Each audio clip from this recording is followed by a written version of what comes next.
അല്ല, കുറ്റവാളിയെ ശിക്ഷിക്കപ്പെട്ടതിൽ വളരെയേറെ സന്തോഷമുണ്ട്. 20 വർഷമെങ്കിലും ഏറ്റവും മിനിമം ജീവപര്യന്തം കണ്ടെത്തണമെന്നാണ് കൊടുക്കേണ്ടത്. എങ്കിലും 20 വർഷത്തിലെങ്കിലും ശിക്ഷ കൊടുത്തത് തീർച്ചയായിട്ടും വളരെ സന്തോഷകരമായ കാര്യമാണ്. പ്രോസിക്യൂഷൻ്റെ ഭാഗത്തു നിന്നുള്ള കുറച്ച് തെളിവുകൾ ഇനിയും തെളിയാനുണ്ട് എന്നൊക്കെ അവകാശവാദികൾ പറയുമ്പോൾ പോലും കുറ്റം ചെയ്തവർക്കെതിരെ മാതൃകാപരമായിട്ടുള്ള ഒരു ശിക്ഷാ നടപടിയാണ് ബഹുമാനപ്പെട്ട കോടതി. ആ വേർഡിക്റ്റിനെ നമ്മൾ അംഗീകരിക്കുകയാണ് ചെയ്യുന്നത്. തീർച്ചയായിട്ടും അല്ല, അതിലല്ല. ഇപ്പോൾ ഈ വേർഡിക്റ്റിൻ്റെ അടിസ്ഥാനത്തിലാണല്ലോ നമ്മൾ പറയുന്നത്. ഇപ്പോൾ സ്വാഭാവികമായിട്ടും സമൂഹത്തിൽ രണ്ട് പക്ഷമുണ്ട്. അതില്ല എന്ന് പറയാൻ പറ്റത്തില്ല. അതൊരു വസ്തുത തന്നെയാണ്. That's A fact. അപ്പോൾ സ്വാഭാവികമായിട്ടും മേൽക്കോടതിയിലേക്ക് പോകണം. അവർക്ക് നീതി ലഭിച്ചിട്ടില്ല എന്നാണ് പ്രോസിക്യൂഷൻ്റെയും സർക്കാരിൻ്റെയും തീരുമാനം. അങ്ങനെ അതുകൊണ്ടാണല്ലോ സർക്കാർ അപ്പീൽ പോകുമെന്ന് പറഞ്ഞത്. സ്വാഭാവികമായിട്ടും അപ്പീൽ പോകും. അപ്പീൽ പോയി കഴിയുമ്പോൾ തുടർ നടപടികൾ എന്താണെന്ന് വരുന്ന ദിവസങ്ങളിലേ നമുക്ക് കാണാൻ പറ്റത്തുള്ളൂ. ഇപ്പോൾ ഏതായാലും വേർഡിക്റ്റ് ഇറങ്ങി.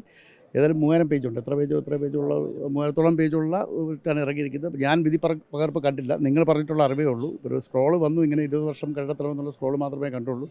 അത് മാതൃകാപരമാണ്, അതിൽ യാതൊരു സംശയമില്ല. കുറ്റം ചെയ്തവരെ നിയമത്തിൻ്റെ മുന്നിൽ കൊണ്ടുവരാൻ സർക്കാർ വിജയിച്ചിരിക്കുന്നു. തീർച്ചയായിട്ടും കുറ്റം ചെയ്തവരെ ശിക്ഷിക്കപ്പെടുകയാണ് ചെയ്തത്. അത് സത്യം പറഞ്ഞാൽ നമുക്ക് തീർച്ചയായിട്ടും ഒരു സമൂഹത്തിന് കൊടുക്കുന്ന നല്ലൊരു മെസ്സേജ് തന്നെയാണെന്നാണ് എൻ്റെ വിശ്വാസം. വലിയ വിമർശനമായി ഉയർന്നത് ദിലീപിനെ വെറുതെ വിട്ടു എന്നുള്ളതാണ്.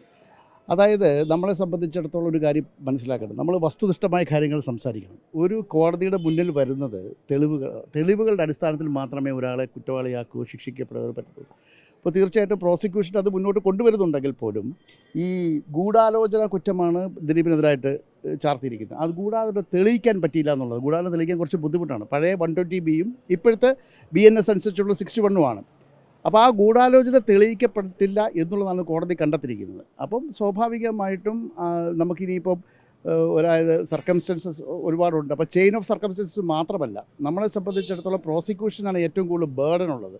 പ്രോസിക്യൂഷൻ്റെ ബേർഡൻ എന്ന് പറഞ്ഞാൽ ആസ് പെർ ക്രിമിനൽ പ്രൊസീജിയേഴ്സ് ഒരു പ്രോസിക്യൂട്ടർ ആണ് ഈ ഗിൽറ്റാണോ ഇല്ലയോ എന്നുള്ളത് പറഞ്ഞാൽ അതിൽ ഈ ബിയോണ്ട് ദ ഡൗട്ട് അവർ തെളിയിക്കണമെന്നുള്ളതാണ്.